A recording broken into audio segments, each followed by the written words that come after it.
नाजरीन अस्सलाम वालेकुम। IND टुडे न्यूज में आपका खैर मकदम करते हैं।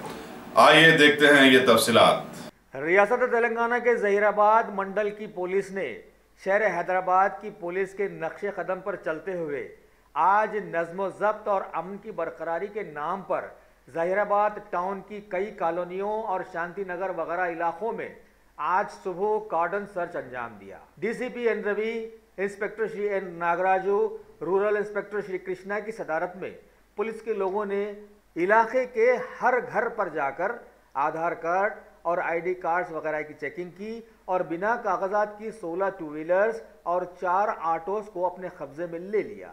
इस मौके पर DCP साहब ने लोगों को समझाया कि भारत का आज का माहौल बड़ा अजीबोगरीब हो गया है, लिहाजा किसी भी अनजान आदमी पर कोई भी भरोसा ना करें और अगर ऐसा कोई अनजान आदमी सामने आता है तो फौरन पुलिस को इस सिलसिले में मुत्तला करें।